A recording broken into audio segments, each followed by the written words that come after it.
Okay, welcome everyone. Welcome to those of you who are joining us from around the world for today's webinar. Excited that you're with us. We will get started in about 2 minutes. So in the meantime, as is our custom, please let us know where you are logging in from. You could put your name and city where you're from in the chat. And it's really wonderful you're with us.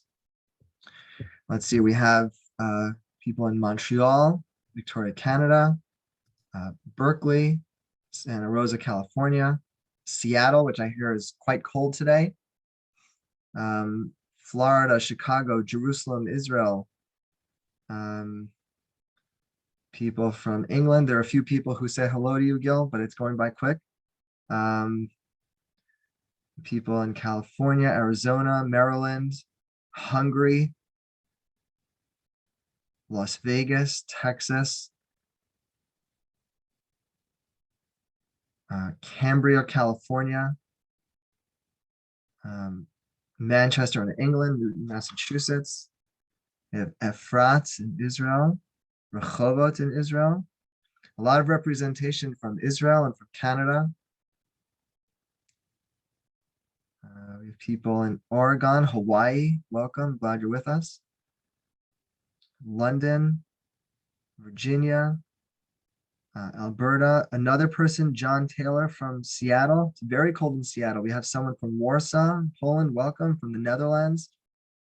Jack Goldberg in Seattle. So Seattle is really very well represented on today's webinar. For those of you who are just joining us, we're going to get started in about a minute, and let us know in the chat where you are logging in from, and great that you're with us. People from right here in New York City. Northern Ireland, welcome, glad that you're with us. We have people from Colorado, from Switzerland, welcome, from New Mexico, San Francisco, Silver Spring in Maryland. And it is at 2 o'clock here in New York City. So we're going to get started. Welcome to everyone who is joining us for today's Jewish Gen Talk. My name is Avram Grohl, and I'm privileged to serve as the Executive Director of Jewish Gen. And I'd like to welcome you to today's very special talk with Gil Bardige on Help, I Tested My DNA and I'm Confused, which is the concluding talk in our 4-part series on DNA, which has taken place over the past few weeks. This talk will be both a how-to and a refresher. So no matter your skill level, if you've been with us for each one of our webinars, or this is your first one, you will learn something today. A few notes, as we always say, the session is being recorded. Thank you, Gil, for allowing that to happen. You are encouraged to take notes, but also encouraged to not take notes, because since this will be recorded, you will have an opportunity to listen to it afterwards. Gil has given us a very detailed handout, which you can read afterwards. So do whatever makes you feel most comfortable, but rest assured that you can always watch it again and catch anything that you might have missed. Gil is a very effective and impactful and dynamic speaker, so I will encourage you to watch along with him as he presents this material. There will be time for questions, as we always do. Please post your questions in the Q&A, not the chat. The chat is a great opportunity for people to connect with each other, to share maybe where they're from around the world. But the Q&A, if we leave that for the questions, that will be easier to go through at the end. And please try to keep your questions general in nature so that they can be of application for everyone on the meeting, on the webinar. As a reminder, please subscribe to Jewish Gen's YouTube channel so you can get alerted whenever we load this video, or any video for that matter, and subscribe to our discussion group so you can stay informed of future webinars and also stay connected to genealogists from around the world. You could share research advice and ask questions and just stay informed in general of what's happening throughout the Jewish genealogy world. A little bit about our speaker. Gil is chair of the genealogy committee of the Columbus Jewish Historical Society, and is a very well-known speaker both in the Jewish genealogical world and the international sphere. He speaks at conferences. He's been around the world. He's involved in the IJGS on its programming committee. He's involved in their mentoring committee. And he has personally tried to help people through one-on-one tutoring to help break through brick walls. So he is very experienced and has a good understanding both of the subject matter material, but also how to present it effectively. Before we get started, just one more note, and this has to do with fundraising. This is the end of the calendar year, and it is our most critical week of the year in terms of raising funds for JewishGen to support what we do. I hope that you are both familiar with the many, many things that have gone on this past year, as well as the general amount of resources and information that is available. And if you are in a position to do so, we would greatly appreciate your financial support. The donations make a real impact and will help set the tone for what we can do in 2022. And as we've been sending out emails and communicating, there is a lot going on. We are working on a modernization effort to completely replace the JewishGen platform. We are working on acquiring and making accessible records in ways that we've never been able to do before. There are many, many things that are happening to help people both identify relatives and also to understand how they lived. And so we appreciate if you're in a position to do so. We appreciate anything that you can do. You can visit our website at JewishGen.org and click on the donate button. And if you can't, that's also okay.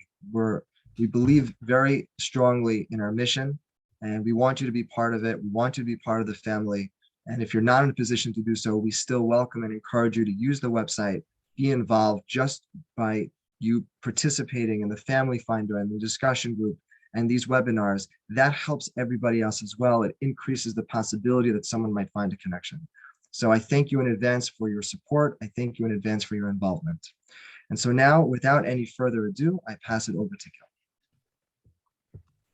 Thank you, Avrami. And just to follow up, I've already made my donation. So to take Avrami's advice and use JewishGen and make a generous donation. All right. So my name is Gil Bardige, and you're going to bear with me a second as I share my screen with you. If I sound a little hoarse, I apologize. I am battling COVID. I feel fine. Just wanted to let you know. So today we're going to talk about help. I just got, and we're going to talk specifically about autosomal results, the test results you get from your 4 major testing companies, the DNA results, and a lot of people tell me that they're confused. Now, this is updated, and it's continually updated, and we'll go over the reasons why. So my name is Gil Bardige, originally from Chicago, Illinois, now living in the Columbus, Ohio area. This program is for beginners through intermediates and anyone who's confused. If you've done this before, you know that genetic genealogy or DNA, we use the terms interchangeably, they are literally, this is very difficult. You've already found that out. Let's see if we can make this daunting task a bit easier. Now, the first thing that's very important for everyone to not forget is the goal that we all have is to flesh out our family tree. Genetic genealogy, DNA, is not standalone. It is a tool to be utilized to flesh out your family tree. So, how many of you are using DNA now in your research, but you're finding little or no success? Sometimes people email you and they send you 10 surnames. You don't recognize any of them. They give you the towns, the shtetls, even the countries, and still nothing jives. You look at your matches online and you see they don't even list any surnames next to their names. They don't list any of the towns. By the way, are you one of those people? You need to make sure that you, on your data, on your profile pages, where you've tested, list the towns and the surnames. Why are you doing all the work?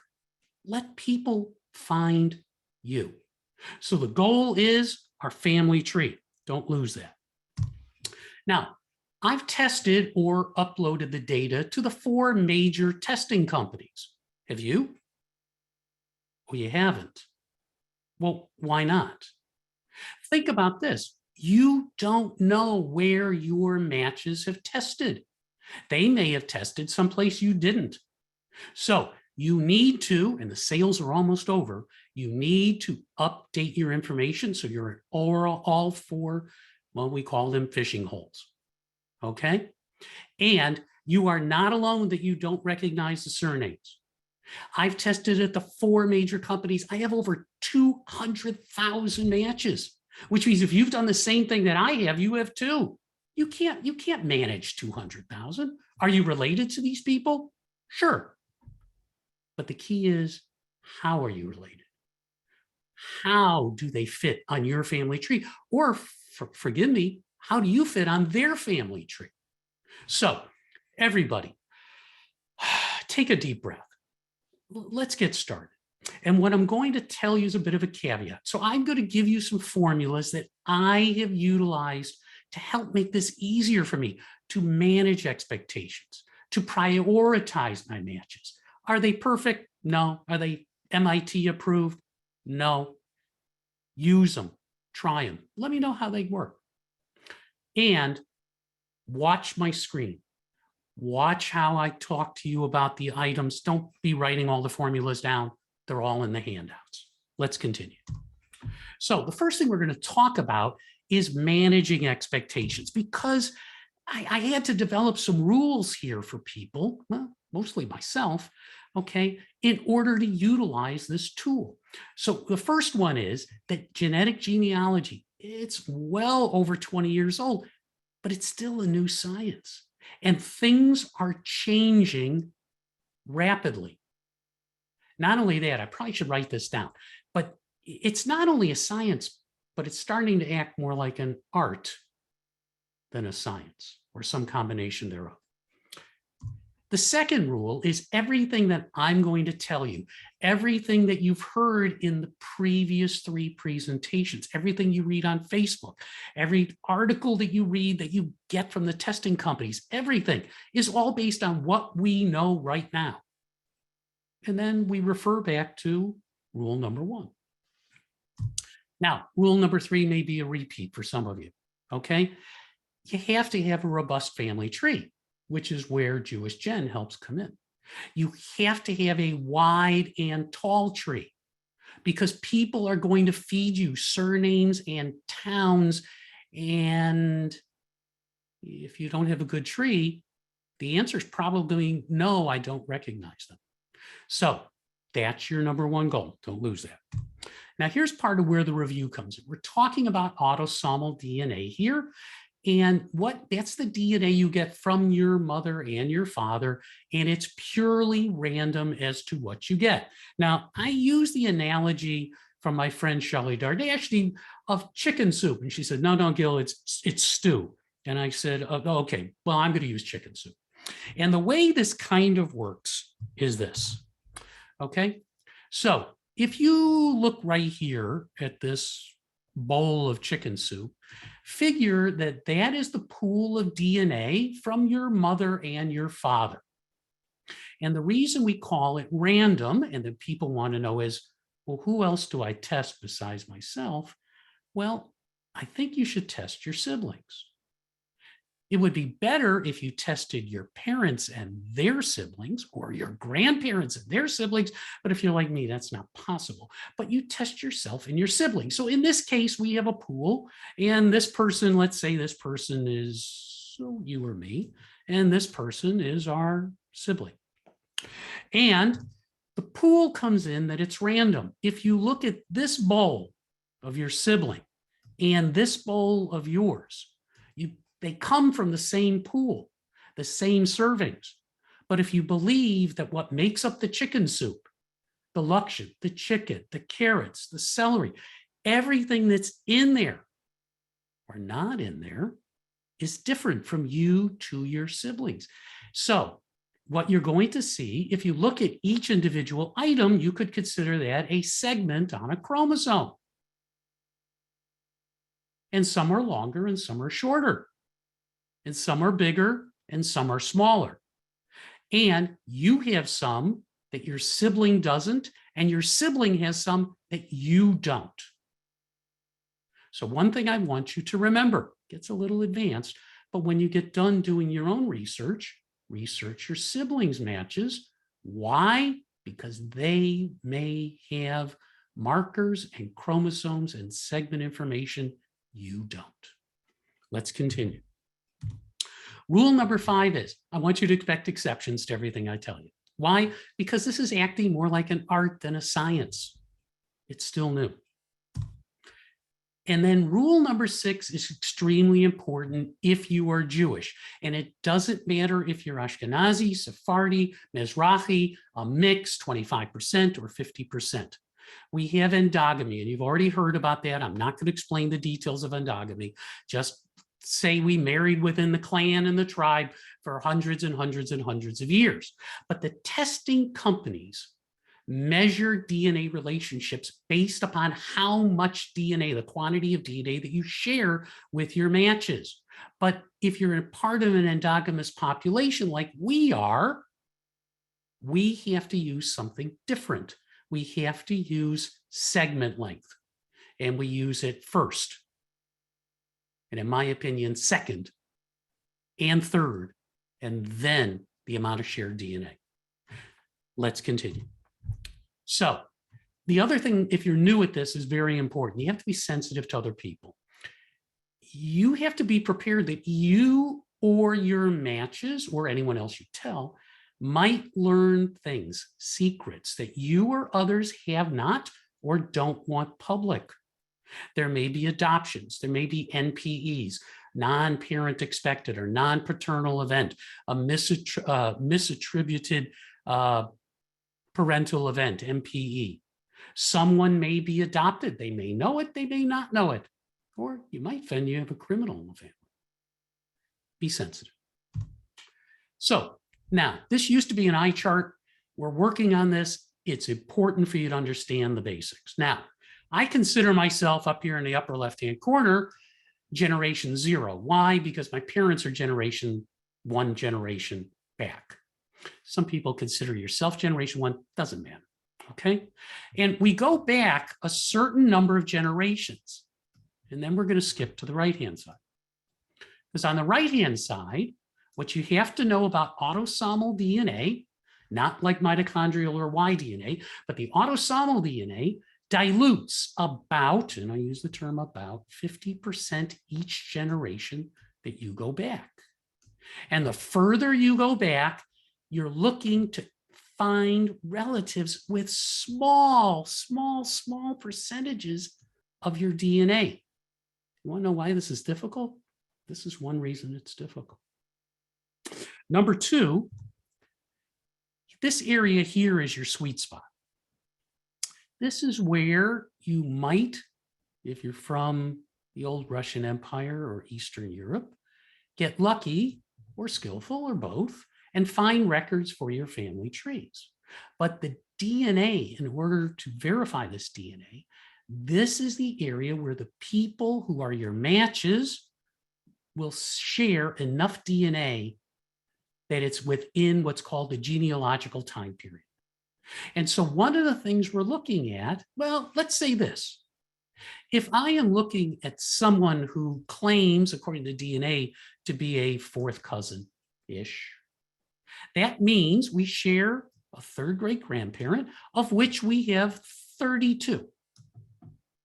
Now, I've been doing genealogy for 43 years, and I know 7 verified surnames of my family. 7. I have 5 lines that go back to 1740, and I still only know 7. Yeah, it's the female side. So when someone sends me an email list, Gil, it says we're 4th cousins. Do you recognize these surnames? Do you recognize the towns? Well, I only know 7 of the 32. which means I have 25 surnames. I don't recognize what they sent me. Could they be my family? Maybe. Let's continue. So why are we testing? Well, the testing companies advertise the ethnicity estimates. Okay, are you wearing a lederhosen, a kilt, or a yarmulke? Well, remember, and I'm not going to go over, because of a limited amount of time, all the details on the ethnicity estimates, because you've already heard most of this. But remember, they are just estimates. They are different from company to company for 3 reasons. One, they have different reference populations that they compare your data to. Number 2, those reference populations and the comparison are done by algorithms by the computer. They're also different. And number 3, doesn't make a big difference, but they also don't exactly measure and test the same number of SNPs, single nucleotide polymorphisms, as each other does. So what you're going to get in terms of comparisons, but you know what? It doesn't make enough of a difference, because these are estimates. Wait 18 months, they'll change. So this is me at MyHeritage. They have Sephardi reference population. It shows here. Here's me at Ancestry. They don't have a Sephardi reference population. They call us all European Jewish. Oh, so does 23andMe. And Family Tree DNA changed their algorithm, and this is what they show me now. We're going to focus now on matches. And I want to talk to you about, thanks to, I made a chart for my friend Lara Diamond's survey from 2019, because I want to show you a little bit about the effect of endogamy, and I want to show you the numbers. It's a big chart. Follow me along here, okay? What we're looking at here in green and in tan is a comparison of the average amount of shared centimorgans, that's the amount of DNA that you share, between Lara's survey, which is self-reported by people, and the average shared centimorgan from the Shared Centimorgan Project that's at DNA Painter by Blaine Bettinger, and this is version 4.0, which, by the way, is also self-reported. And what you will notice is it gives you the examples of what endogamy looks like. So, for example, well, we can skip down to fourth cousin relationship here. Okay, people who are Jewish, and it doesn't really matter if you're 50% or 100%, share more DNA for a given relationship than people who are part of the general population. That's what endogamy looks like. So it makes you look like you're more closely related to people than others.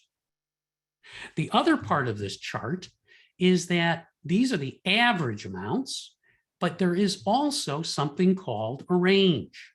There's a minimum amount and a maximum amount reported, and then the averages. And what you have to look at is look at the differences.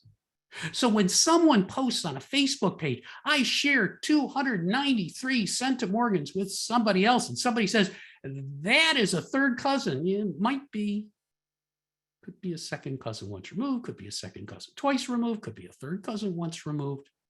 You don't know. You have to do the genealogy research. What we're giving you are clues. So again, here's the sweet spot. Okay, this is where you're going to find your matches that may be in genealogical times. If you have a really great tree that takes you back to your 5th or 6th great grandparents and it's documented, sure, you could go farther back. I doubt your match is going to, though, but we'll see. The other thing I want to show you here is this number here. It's called 20. Remember segment length 20. Let's continue. So we're going to start with family tree DNA. Why? I don't know. It's first on my list. Now, with family tree DNA, there's something I want to remind you. On July 1st of this year, remember rule number 1 and rule number 2, new science, what I'm telling you right now, family tree DNA changed everything on July 1st. So I don't want any discussion about, hey, Gil, I had all these matches before July 1st and they're different after July 1st. And the differences are, stop. Take everything before July 1st, archive it, put it away. You don't have to delete it. Just hide it someplace on your computer. Only work on what happened after the July 1st update of this year. But Gil, no buts. Don't waste 5 seconds. So we're on the new Family Tree DNA Autosomal dashboard. You're going to click on Family Finder. I'm not going to show you how to use all this stuff. There's plenty of YouTube videos to do this, but we're going to talk about how you manage expectations. We're going to talk about how you prioritize your matches at each of the testing companies. We're going to start with Family Tree DNA. Now, this part's hard. You have to ignore the family estimates. It's really hard because they shove them in your face. It's on every single screen.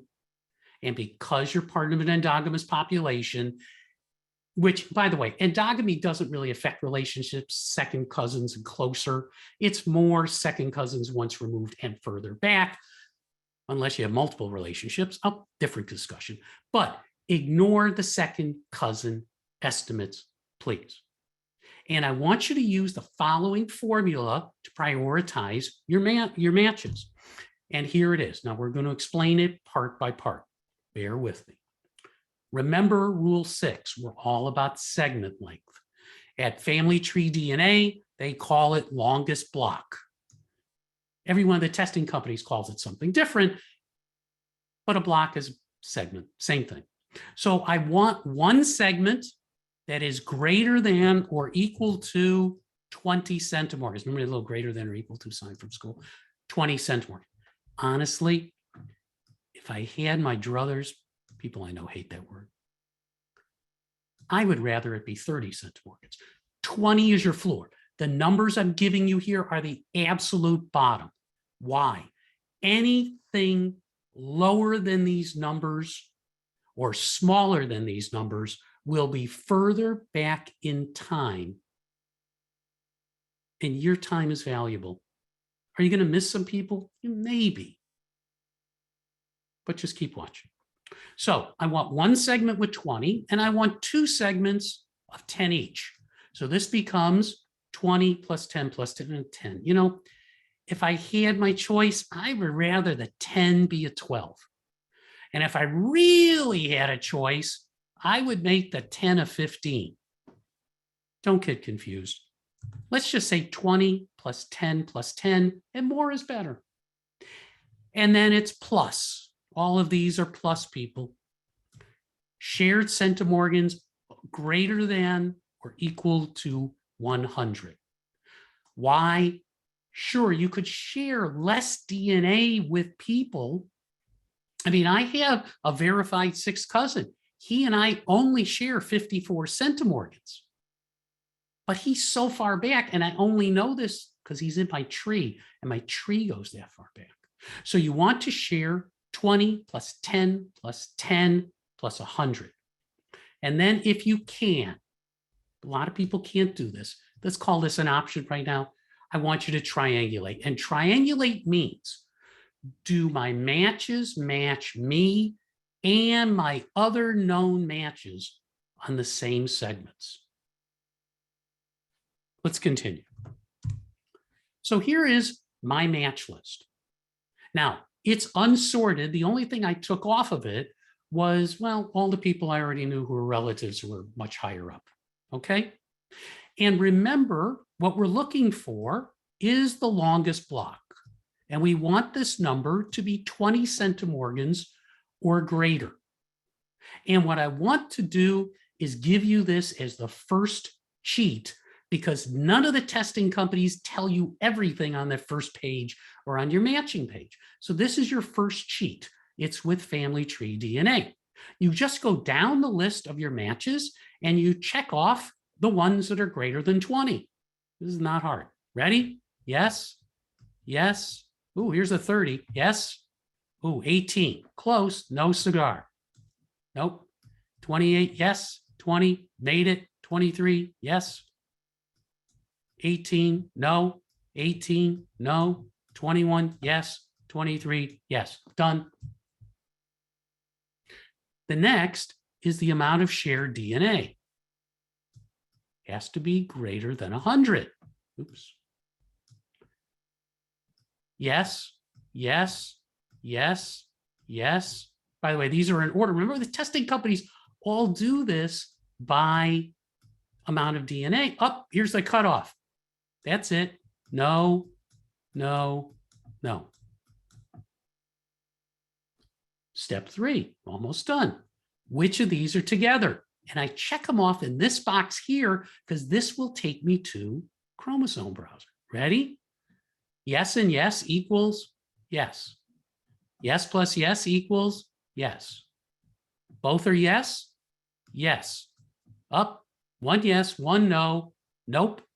Sorry, no good. Yes and yes. Yes and yes. And yes. And the rest of these are no. Yeah, but Gil, this is 21 and this is 23. Why aren't these a yes?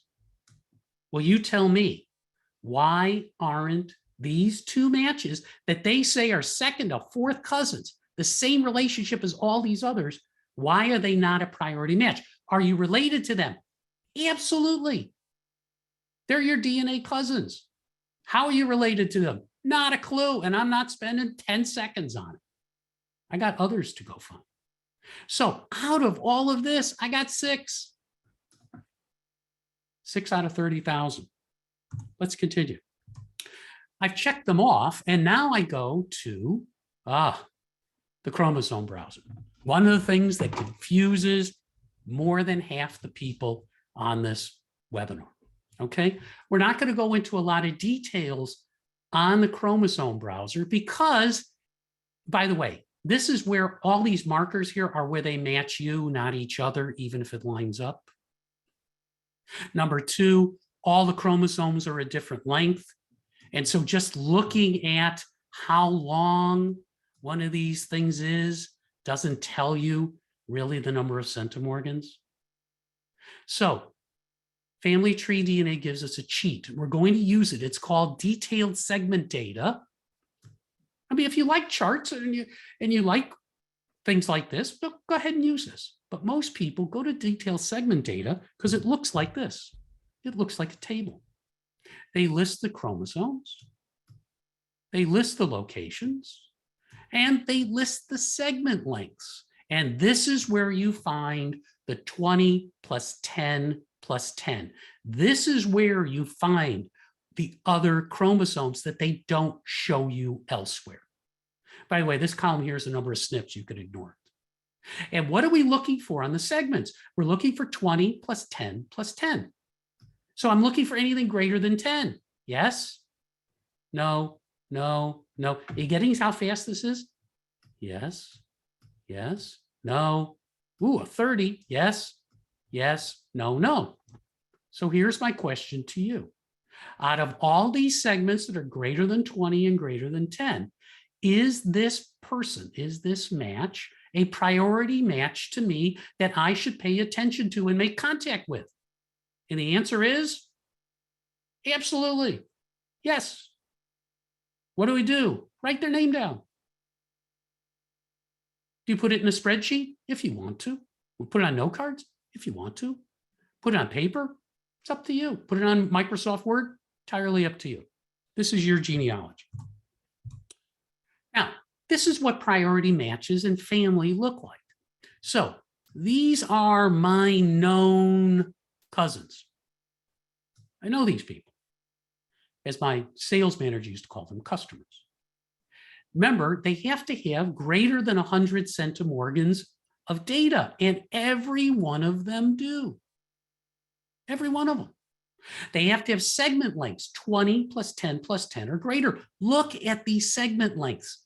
This is what real close relationships do. But these are people who are second to third cousins once removed. This is what you're looking for. Now, one of the other things you're going to notice is the amount of DNA that's different from all of your relations to you. these two people are first cousins to each other. They are my third cousins once removed. But look at the difference in the amount of DNA that they share with me. They're first cousins. And look at the amount of the size of the segments. Significant, but different. So here's my question to you. These people are the prospects. These are the people I don't know. These are the ones I'm trying to figure out. So my question to you is, let's start with SF. SF shares 114 centimorgans to me. And these are the segment lengths of the 3 longest segments at family tree DNA. So my question to you is, if you've learned anything, is SF a priority match to me, yes or no? The answer is no. Why not? Because they don't have one segment length greater than 20. Let's take a look at another one. Here is GN. I'm going to go a little faster. GN's got 101 centimorgans, still over the list. And here is GN's segment lengths. Priority match, yes or no? No. But according to family tree DNA, they are a second to fourth cousin, and they are a priority match. No. Let's look at last one, PDC. PDC shares 123 centimorgans with me, and these are her segment lengths. Is PDC a good priority match to me, yes or no? The answer is yes. So here's the summary. At family tree DNA, I have, and this changes daily, 32,000 matches, 32,000, of which 5 people share 100 centimorgans or more, and only PDC fits the formula. Can you deal with one? Now, remember I said, how about testing your siblings? Well, one of my siblings has 3. One has 4. And my uncle, our uncle, previous generation, remember, it dilutes every generation, he has 7. It doesn't matter. Look at these numbers. You can deal with these numbers. No reason to be intimidated anymore. These are the people for you to contact. Let's continue. Let's go to 23andMe. At 23andMe, we are going to not go to Ancestry, skip that. We go to Family and Friends. We click on our match list, and the match list, oh, they're so nice. It's completely different than family tree DNA, and you have to do things different. So here's the difference. At 23andMe, they give you not the amount of DNA shared, but they give it to you in percentages. And they don't give you the longest segment, they just give you total number of segments. Don't be deterred. It's no big deal. We're going to work our way around it. So since they decide they're going to be difficult, we're going to cheat a little bit. Here's how it works. We go to the DNA relatives, your match page, and we change it from what they call strength of relationship, which is the amount of DNA shared. And we're going to change it to, oh, all right. Well, let's go to segment share. Why? Rule 6, we're all about segments. And so here is 23andMe's priority methodology. Again, ignore the cousin estimates, which as you saw, they're right front and center. This is 2-step. Bear with me. Looks difficult. It really isn't. Here we go. I mean, if I could do the math, you could do the math. Remember, we're looking at, first of all, the number of segments that they give us. Why? Because the smaller number of segments, the better, because it's more likely the segments will be larger. Larger means more recent. More recent means better chance you can get data onto your family tree. And so for the relatives in the sweet spot that we're looking for, I'm not talking about your relatives or your first cousins, because you're going to share 30 segments with them and 40 segments and 20. I'm not talking about that. I'm talking about second cousins once or twice removed and further back.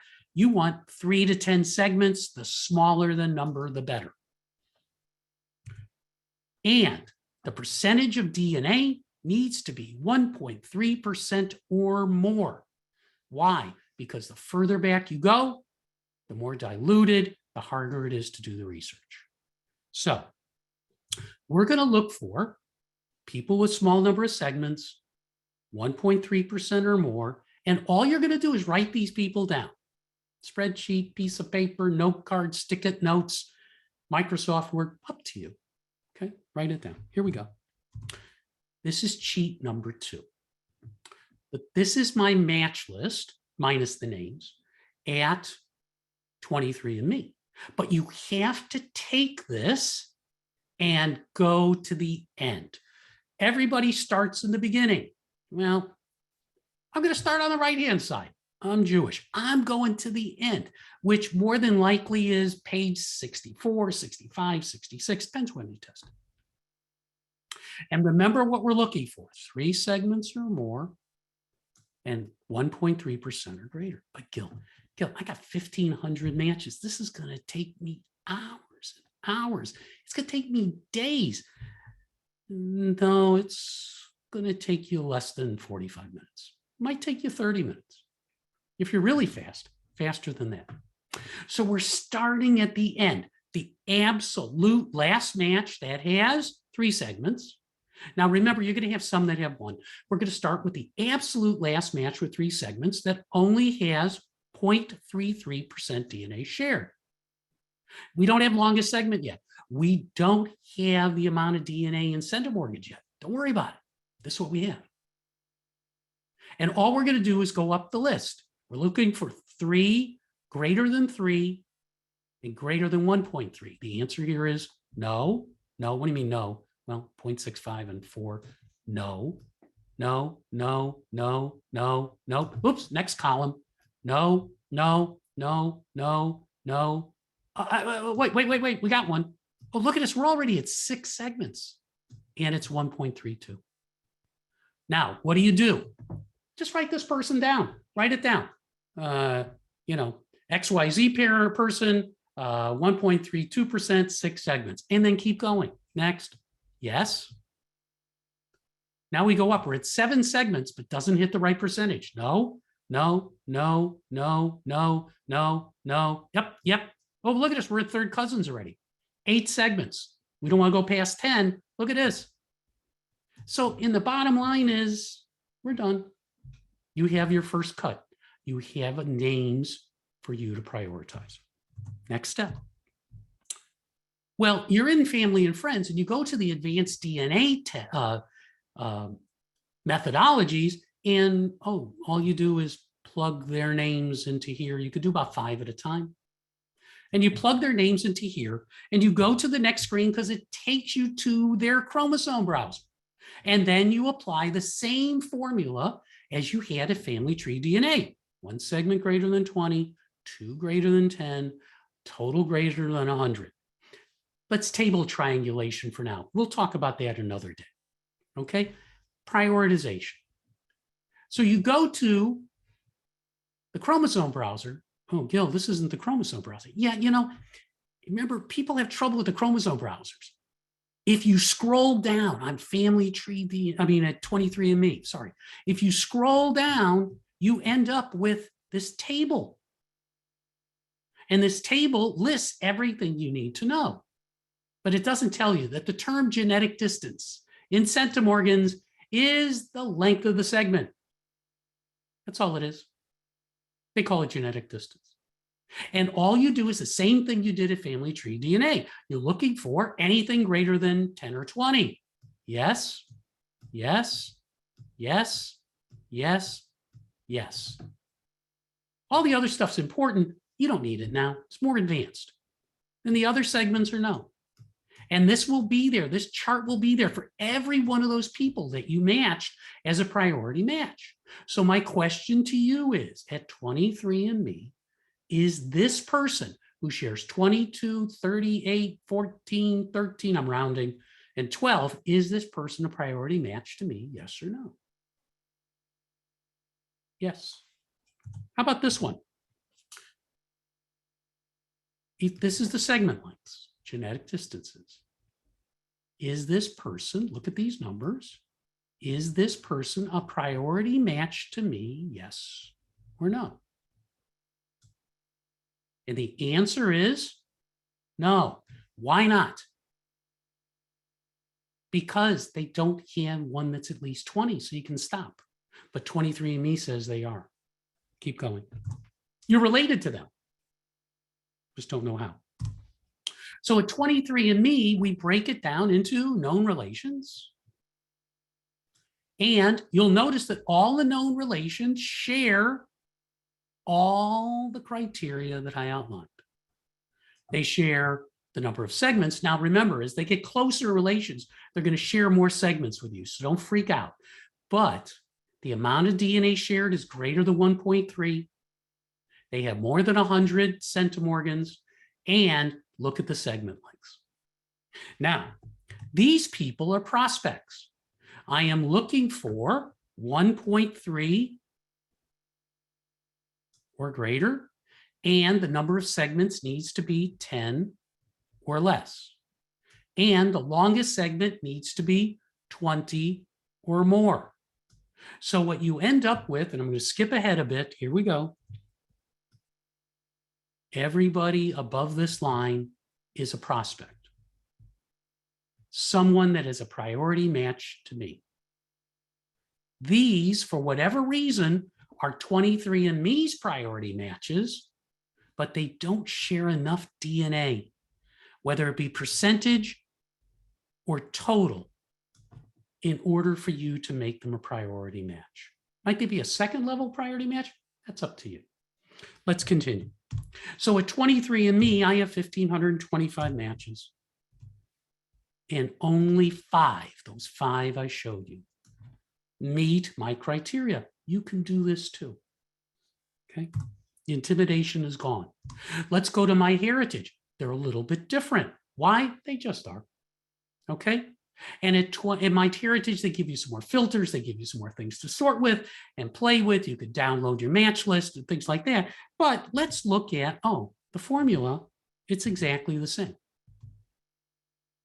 No magic here. But at MyHeritage, they give you the information you need as the first cut. They give you both the percentage and the amount of centimorgans of your match. They give you the amount of segments, and they give you what they call the largest segment. So longest block, longest segment, largest genetic distance, all mean the same thing. Now, if they have a family tree, boy, that's even better. But don't be surprised if you don't recognize the surname. So here is my question. Here is a match. This match shares 1.8%, 127.8 centimorgans with me over 15 segments. And the largest segment is 16.3. MyHeritage says they are a second cousin once removed. Boy, that should be somebody I should pay attention to. But is this person a priority match, yes or no? No. Why not?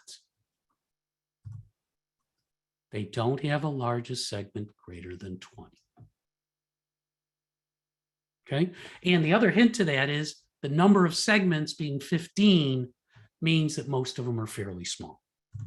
Okay, let's go to the next one. The other advantage to MyHeritage, however, is they tell you about triangulation on your screen on your matches.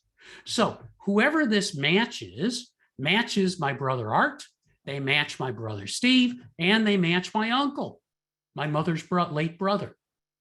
And they tell me whether we triangulate, which means that on the same segments, not all the segments, and maybe not the entire length of the segment, but on the same segments, we all match each other. If you click on this, it takes you to the Chromosome Browser. In the event of time, I'm not going to go over it, but it goes over, shows you the Chromosome Browser, and you can see it for yourself. Now we're going to go to MyHeritage's prioritization. Now, because of their algorithms, I have more matches there. But still, the number of 28 is nowhere near the 17,000 they tell me I have. You can do this. Now, to the largest testing company, which is AncestryDNA, which in my opinion also has the largest Jewish database, because I have 152,000 matches at Ancestry and only 32,000 at the next largest. And you can tell it's updated because it's got their title from this Christmas season. And they do everything completely differently. So we have to cheat.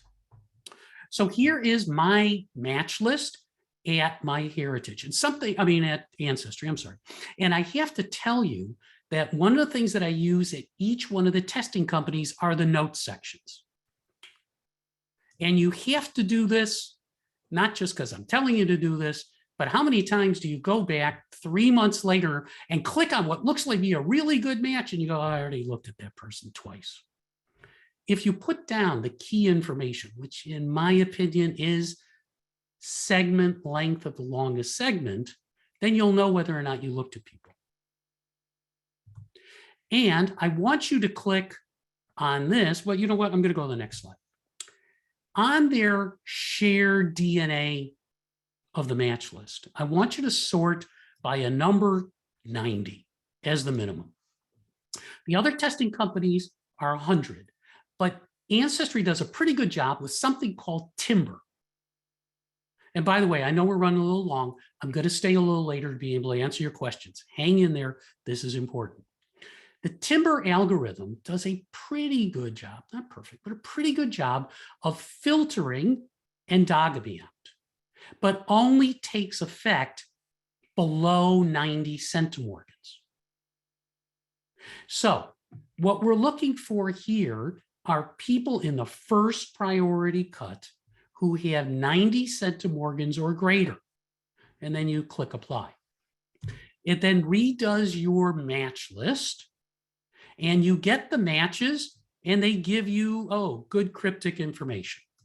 They give you the relationship, which, by the way, if it says you're a second or third cousin at Ancestry, probably a pretty good chance you are. And it tells you the amount of DNA, both in centimorgans and percentages. But it doesn't tell you longest segment. And we all know they don't have a chromosome browser. So we have to cheat. But before we get to the cheat, I want to explain one thing to you. This happens at MyHeritage or at Ancestry, and that is people freak out because their matches don't have a tree, or the match does not have a linked tree. Well, if you've been doing genealogy and you're like me and you've gotten a couple of dozen relatives to test, they're going to be people's matches, but they're not going to have a family tree. Why? You're the genealogist of the family. You have the tree like I do. So you have to click on common ancestors and find the common ancestor you have with them who may have the family tree. They still might not, but there's a better chance. Let's continue. So Ancestry's formula is different. It's in the handout. It's greater than or equal to 90 centimorgans. More is better. Plus longest segment being 20 or greater. What's even better? 30 would be better, but I'll take 20. And the number of segments needs to be 11 or less. Why? The number of segments, the higher the number, further back, the shorter the segments. Now, the asterisk is there to remind you, people who are your known relatives, second, first cousins once removed, aunts, uncles, etc., you're going to share a lot more segments with them. Don't freak out. Less is better. So here we go. Yeah. Oh, by the way, how do you get to this? Well, you click on either the name or you click on the amount of DNA and you get to this page. And Ancestry hides it. Why, I don't know, but they do. And they hide it and they give us all the information that we need, except segments 2 and 3, but it's close enough.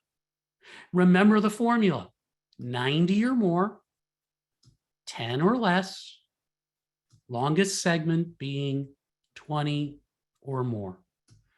So this person here, are they a priority match to me, yes or no? And the answer is, yeah, sure. Now, they also give you the probabilities of what these relationships are, which is fine, but it's not always this one. It could be that one. These are just probabilities, okay? So here's a test. AK and, well, it says you, but AK and I, we share 99 over 11 segments. Longest segment is 16. Is AK a priority match to me, yes or no? By the way, I know AK. So is AK a priority match to me, yes or no? No. Why not? Because the longest segment is not greater than 20. Are you related to AK? Absolutely. They're from the same shtetl as my grandparents. But we are not related by DNA. How about ES? 135 centimorgans, a lot greater than 90. 13 segments and 15 is the longest segment, yes or no? Yeah, you're getting it. The answer is no. So the ancestry prioritization goes this way, 157,000. How about 23? Can you deal with 23? No? How about 6? That's it. 6. This is your first cut. By the way, I've talked to Avrami. We could do part 2 of this presentation, sometime in the spring for JewishGen. When you get done with these. 6. Now, GenMatch is a little different, and I'm going to go real quick about GenMatch. It's 100 plus 10 plus 10. You get the message, okay? But at GenMatch, if you tested all 4 testing companies, the only benefit to GenMatch, besides some of its very good advanced tools, is the fact that it gives you the Chromosome Browser for ancestry matches that you don't have. Otherwise, they're just the same matches. And based on everybody who's tested and uploaded to GenMatch, I have 2, just 2.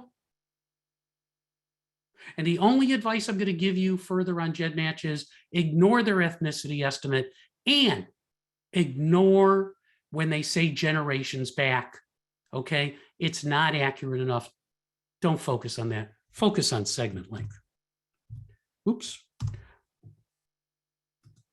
I went too far. So here we go. We're going to say, last item, it's Q&A time. Avrami, I'm done. Gil, thank you. Amazing. This is one of the most clear presentations that I've seen. And I know in the comments, a lot of people have echoed that sentiment. So we still have a lot of people who are on the webinar, and there are a lot of questions. So I think, Gil, if you can look through the Q&A and sort of pull out what I'm going to do right now. Okay, so wonderful. The question is, do I cheat and start at the end? Or let's see here.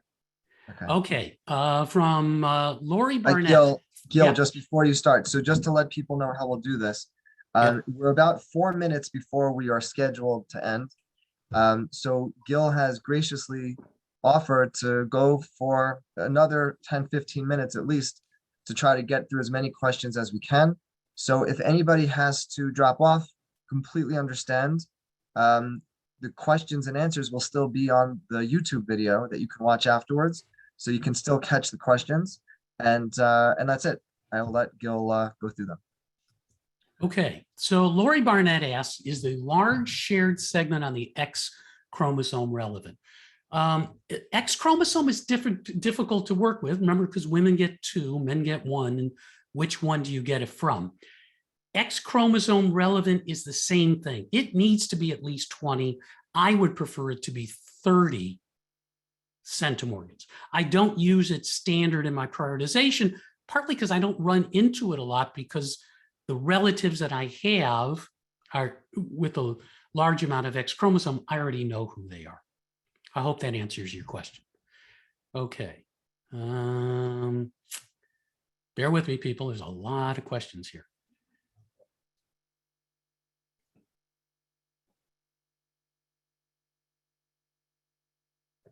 Okay, so Judd Klein asked about the type of DNA test. So MyHeritage and Family Tree DNA use a cheek swab. So if you're dealing with an elderly relative or someone that has health issues, dry mouth, etc., the cheek swab is probably going to be better. The saliva test from Family Tree DNA and from 23andMe is still possible to do it. There are some cheats, and I forgive me, I can't remember something about lemon juice or something. The only thing I can tell you is it can take as much as 45 minutes to get a saliva test to spit into the test tube. And oh, by the way, don't do it with your children or grandchildren in the room because everybody has a tendency to giggle. Do it by yourself. Okay, I can't answer this one. Okay, Rebecca Fisher talks about ethnicity estimates that they've changed. She doesn't say where she tested from. Again, the testing companies changed their ethnicity estimates. My Sephardi disappeared from Family Tree DNA. And it could just be the way they measure their reference population. Sometimes people show Italian or Portugal or the Iberian Peninsula, maybe Greek, and some of that might be Sephardi. To me, the ethnicity estimate is really nice. It's their marketing tool. It's only one more clue. I would focus on the matches. Avrami, people are asking about the handout. So Sure. So just a reminder, the handout was distributed via email about a half hour before the program began. It's also in the chat, and we'll also include it in the follow-up email we send out in a few hours. The follow-up email will have the link to the video, and there'll also be a survey, and we'll also have a link to the handouts. Great. And by the way, if you really like this presentation, number one, I thank you. And number two, consider to be generous and make that donation to JewishGen. In part two, by the way, one of my case studies is how I used information from JewishGen to help me confirm a family relationship that I found by a DNA match. Now, Betty Olson talks about a significant match at 570 centimorgans, which it is, okay? Betty, the only way to know exactly how this person is related to you is to work on your family tree and see if they have one. If they tested an ancestry, if they may have one, or again, one of their matches in common with you might have one, or it may not be listed, look up their username in their membership, or try Googling it. I hope that helps. Everyone has said thank you, feel better. I appreciate it. Thank you. mtDNA and Y-DNA is different. I have one of those presentations. It's a little dry, maybe sometime in the future. Thank you to JewishGen. This is nice. Okay, Suzanne Hellerstein has a possible match, total 96.6 with largest segment at 53.1 and 6 other very small segments. None appear to be more than 10. Are we related or it's endogamy? Okay, you don't say where you tested, Suzanne. However, the answer is yes, it's endogamy. Number two, it is probably very far back. The only caveat deals with where that segment is located.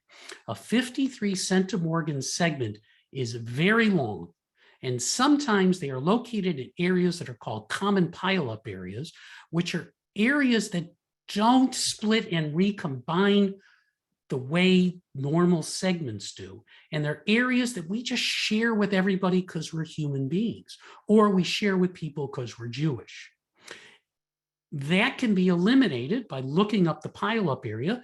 DNA Painter has a good method of doing that, or you can wait for part two. It's entirely possible this is a good match. Is it a high priority match? It depends on how far back your tree goes.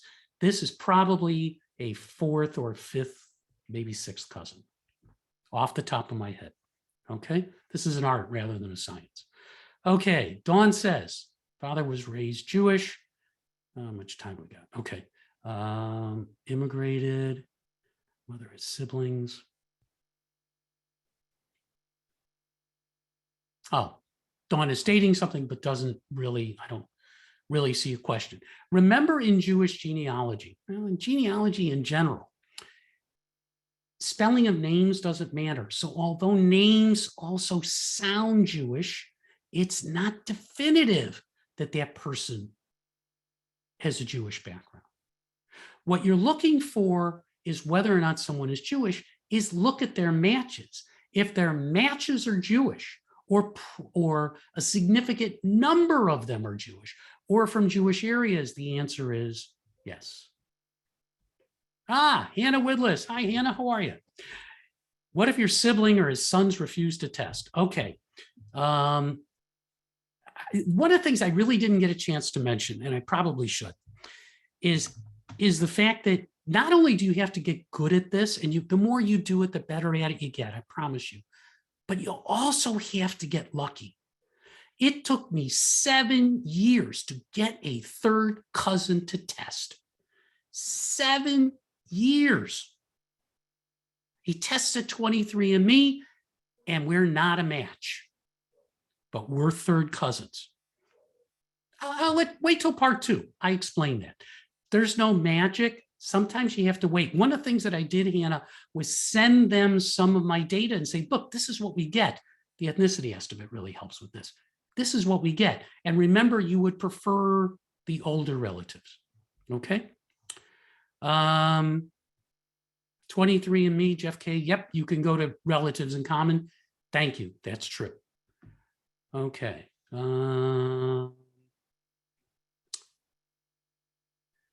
Cindy, my ancestor says, my ancestors are from Ukraine and Russia. Me too.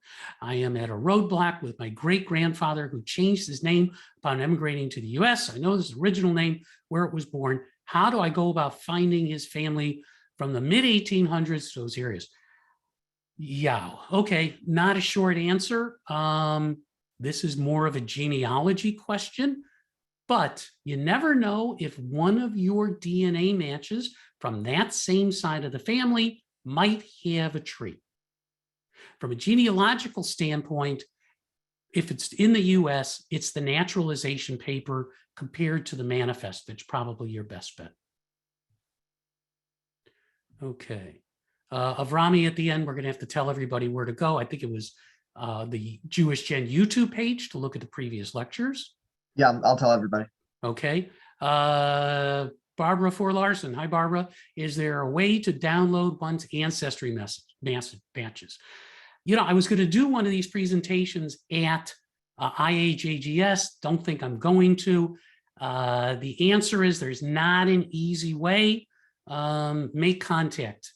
Give me a few days to get back to you, but I may have a cheat for you. Let's see here. Oh, I'm somebody's cousin. Okay, 11 centimorgans on Ancestry. Worth investigating? No, we are cousins. Thanks very much. Arthur and Stephen D. Thank you. We are cousins. Worth investigating. We're back way before Jews, Ashkenazi Jews had surnames. Just, we're cousins. How you doing? Okay. Boy, I'll tell you what. Okay, so Patricia Kleinman, what do you do if you're adopted or the grandchild of a Holocaust survivor and you don't have a family tree? You have to develop a DNA family tree, which is look at your matches and work off their family trees. This is a start. And so you're going to end up with 2 family trees. You're going to end up with your genealogical family tree and your DNA family tree. They look very similar, but you're trying to find those people that you have in common and try and trace it back up the tree to where you can document a common ancestor. Not easy to do. Let's see here. People who are 50% Ashkenazi, Alice Collins Playbook. Hey, Alice, I think you and I are distantly related as well. If you're only 50% Ashkenazi, I don't want to lower the 100 centimorgans unless that longest segment is at least 25, maybe 30. Remember, we're all about the segments. And if you lower that number, you're still going further back. All you're eliminating is smaller segments. Okay.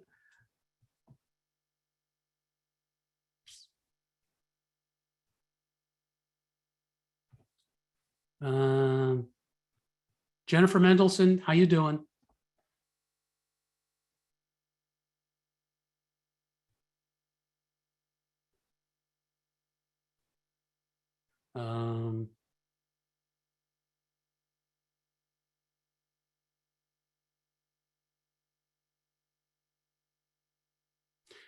Joan says, I have a match. This is interesting. 418 centimorgans, but longest block is only 15. I'm assuming you're saying longest block. It should be family tree DNA. It doesn't meet the longest block criteria. Just wanted to get your thought on the match.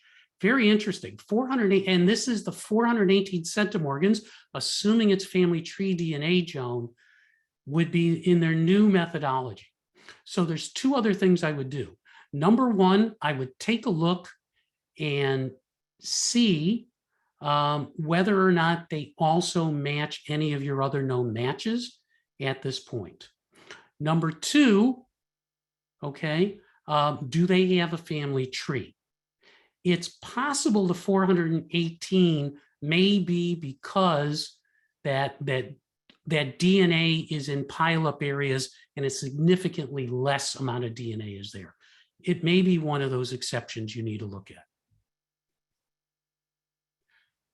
Susan Knorr, is the 100 with the 20 plus 10 plus 10 applicable to Jewish or non-Jewish? It's typically applicable to, and again, these are numbers that I've used, but it's typical to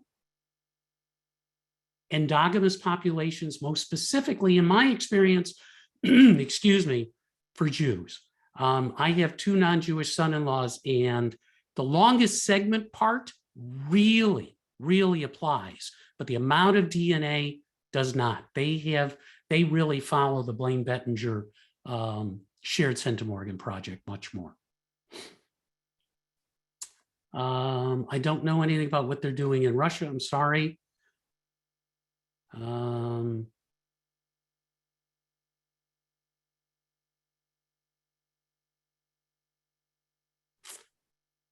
Let's see. And Gil, maybe we'll do Yep. one more and then we'll wrap One it more. up. Okay.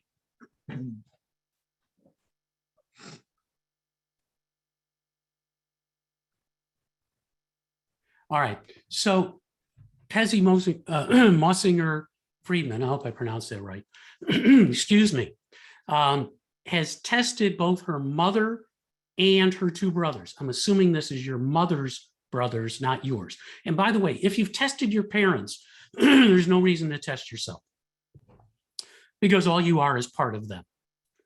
Okay. You are going to find, because of the way DNA works and its randomness, that there will be times where people match one of your relatives and not the other. Or because we're an endogamous population, they may have gotten some of the DNA from your maternal side and some of the DNA from your paternal side, and it makes the total larger, plus you've got some long segments. Welcome to the difficulty about doing Jewish DNA, okay?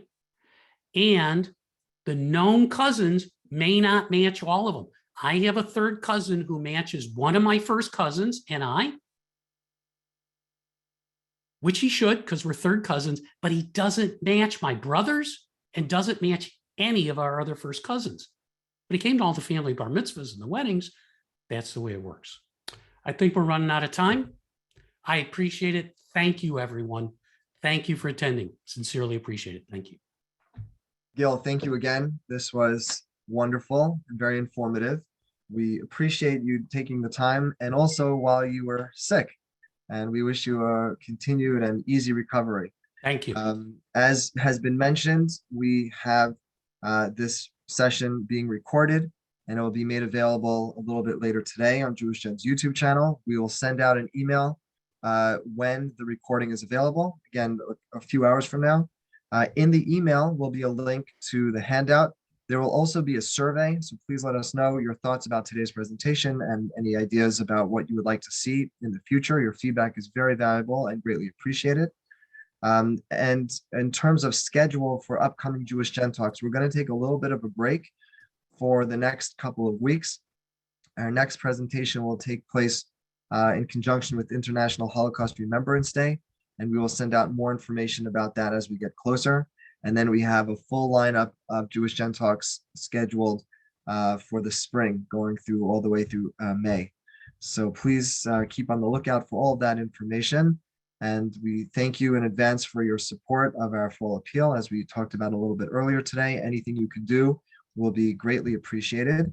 And I wish you all a wonderful and a happy and a healthy new year. It should be a wonderful year ahead for all of us. And I thank you for participating in our Jewish Gen Talks each week. Thanks again, Gil. Wishing you all a wonderful rest of the day.